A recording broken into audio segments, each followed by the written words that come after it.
Hi, welcome to one of the UE classrooms. Okay, so we're in one of the classrooms that we teach in here at the university, and I've got my whiteboard because I want to show you how to do some modelling I talked about in the video.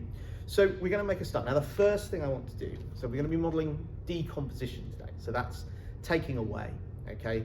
And you'll see that in just a minute, but the first thing I want to do is I want to show you that, look, in my hand I've got all the examples that I'm going to use as I model this, and I've even got the answers written down. Okay, now there's a couple of reasons for this. One is that you need to think of the examples you're going to use, and it's unlikely that you're going to think of them really on the spot really quickly. So, because this is part of your planning that you do. So first of all, it's good to have your examples written out. The other thing is I've got the answers because there's an awful lot going on while I do this, okay? I'm teaching, I'm modelling, I'm thinking about who's listening, I'm looking at the pupils, and I'm thinking, well, who's getting this and who's picking this up? And the last thing, I don't have enough mental brain space necessarily to think about, oh, is this the right answer? And it's okay to make mistakes in front of the children, sometimes that's fine, you can talk about that. But actually, it's better if you know you're going to get the right answer. So examples and answers already written out in my hand, okay? And that's fine. So let's go for the first example. If I'm going to teach this, I'm going to teach 2 examples in this first little video, and then I'm going to do 2 in the next, and then I'm going to finish off with a final example. So that'll be 5 in total, okay? So the first one then is this.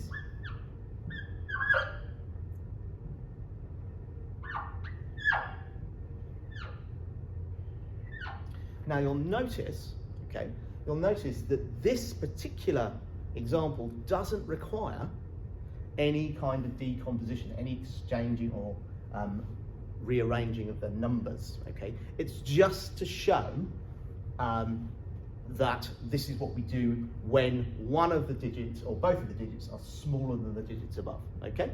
So it's just as an example. So I'm just going to go through this. So the first thing I'm looking at here, I'm checking, and 5, I can take 5 away from 8, okay? That's great. And my number facts tell me that that answer is 3.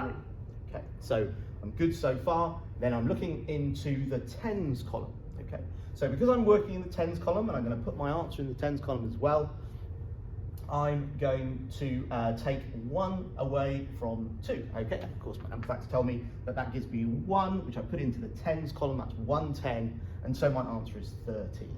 Okay, so those are, there's not much going on there. That's not particularly complicated, okay?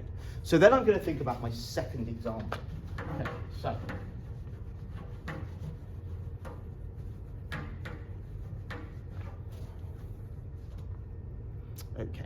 so my second example, okay, is this: 35 take away 17. Okay, there we are.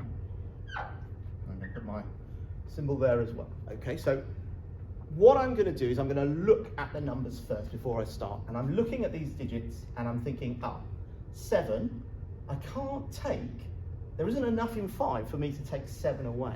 Okay, so I'm thinking, what am I going to do? Well, what I'm going to do is I'm going to rearrange the numbers on the top so that I can do that.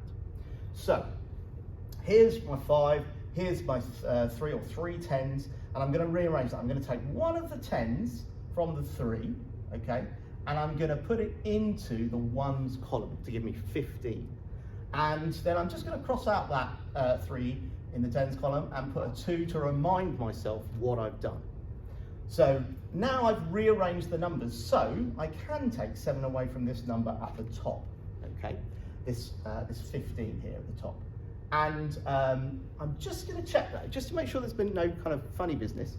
I'm just going to check. This is a 2 10, so that's 20, and that's 15. 20 and 15, it still makes 35. That's our starting number. It still makes 35, so I'm good. So now I can take my 7 away from 15 because there's enough there, and that's my number facts again tell me that that's an 8. And now I'm left with the tens column. I've got 2 10s and 1 10. I'm just going to take that 1 away from the 2. And that leaves me with 1, and that gives me my answer. And finally, I'm just going to have a look at that. 18. Does that sound about? Yeah, I think that looks about right to me. It doesn't look like it's anything else. Okay, turn off.